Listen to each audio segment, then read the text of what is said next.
Hello, coaster lovers.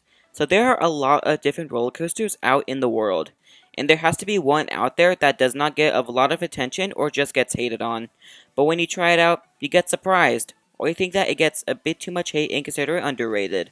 I haven't ridden a lot of roller coasters that I consider underrated, but this is the list that I came up with of the top 10 most underrated roller coasters I have ridden.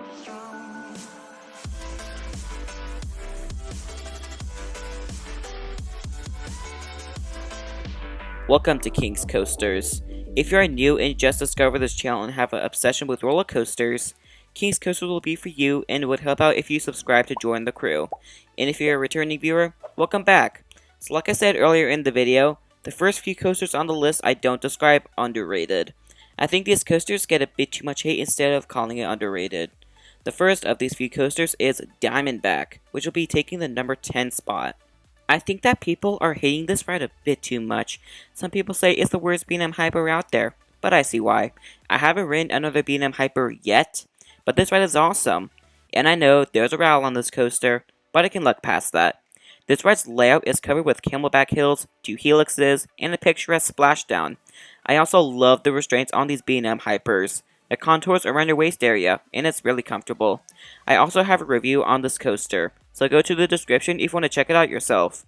Moving on to the number 9 coaster, some people say that Diamondback is a better version of this ride, but it is really close to Diamondback in my opinion. It is Orion. I think this ride barely gets talked about because the coaster is the worst Giga out there, but I think this ride is great. This ride's layout is very diverse. It has unique elements that B&M has never tried before, like the wave turn for example. And it is different from any other Giga coaster out there. It's because the elements are a bit more drawn out than the other Gigas, like Intimidator 305 for example. That ride just whips throughout the layout, but Orion does not. It's very graceful. But you can't forget about the theming. It's pretty good inside the indoor part. It even has Easter eggs.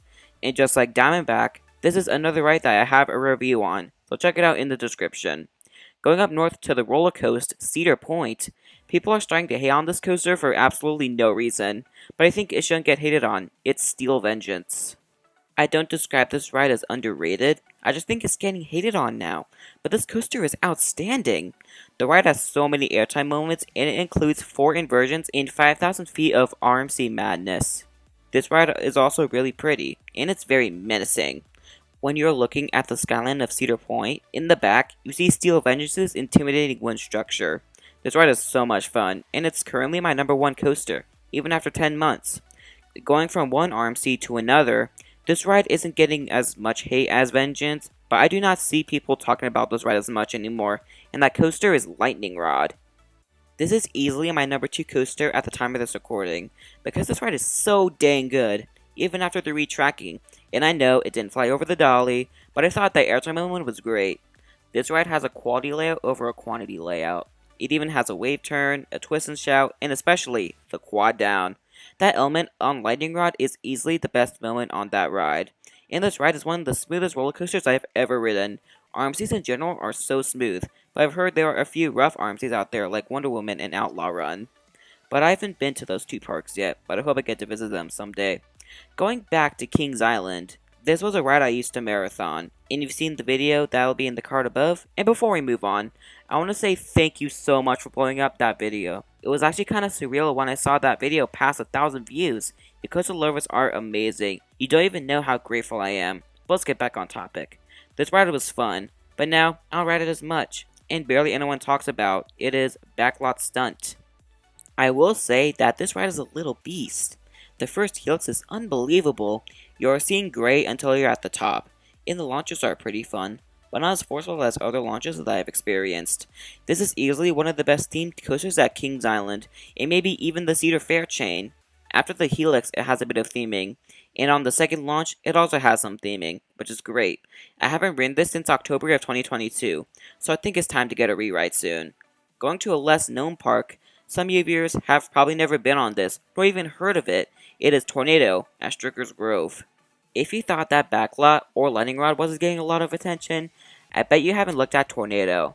This ride barely gets talked about, but I think this ride is just so surprising. It has 2 startling airtime moments in the middle and during the end.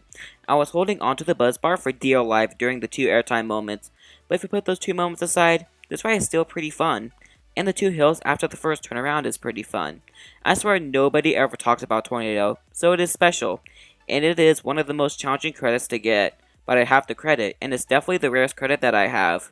Sticking with the wooden theme, if you put a mirror tornado right next to the existing tornado, it gives me vibes of the Racer, which is the number 4 coaster. I said this in the Kings Island Coasters Ranked video. My appreciation goes up every time I ride it, because the ride gets better and better every time I do it.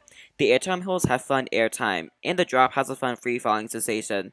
Just like Tornado, this ride is very special, because it was the first major coaster to be added at Kings Island, and it's an A's roller coaster landmark. I also think that it is never going to get the RMC treatment. I mean, it would be cool to have Midwest Twisted Colossus, but I just don't see it happening. This ride is an icon. Now, this is where the coasters I consider underrated are placed, and spoiler alert, all of these are B&Ms. So going back to Cedar Point, I think this ride is awesome and enjoyable, and that coaster is Gatekeeper. I think this ride is amazing. Its layout is filled with floating versions and a stupid helix, and the placement is also really pretty. The location is pretty right next to the beach, the front gate, and especially the parking lot. But really, I love the placement. This is actually one of 3 roller coasters at Cedar Point I've ridden twice, the other 2 coasters being Valraven and Raptor. Gatekeeper is definitely a top 15 ride for me when this video is published, and I will always love this coaster. When I rode it for the first time, it exceeded my expectations. It's just a lot of fun. It's the best bean and wing coaster I've ridden, for now. This is definitely Cedar Point's most underrated roller coaster, and it's really smooth. Going back to Kings Island, some people say this is the worst coaster in this genre, and the genre is B&M inverts, so the coaster is obviously Banshee. And I know this coaster has a horrific rattle, but I can look past that. The ride's forces are really strong, especially in the positive department. This ride is an intense one, if you can look past the roughness though. And the layout is also pretty solid.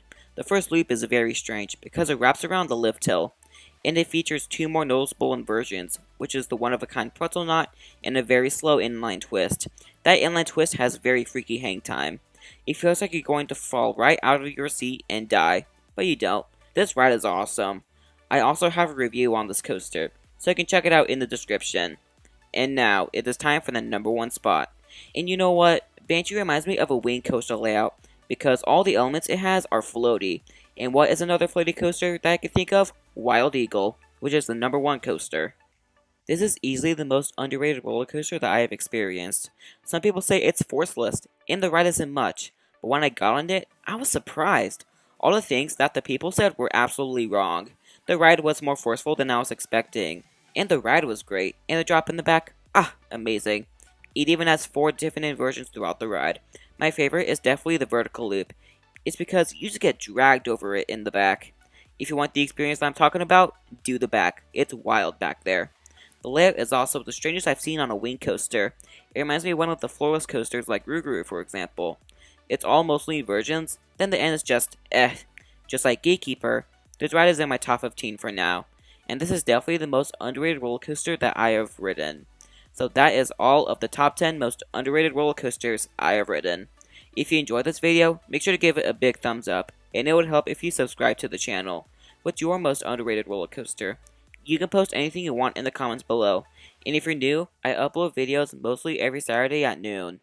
You can also check out these 2 videos after this one. But anyways, make sure to keep that adrenaline pumping, and thanks for watching.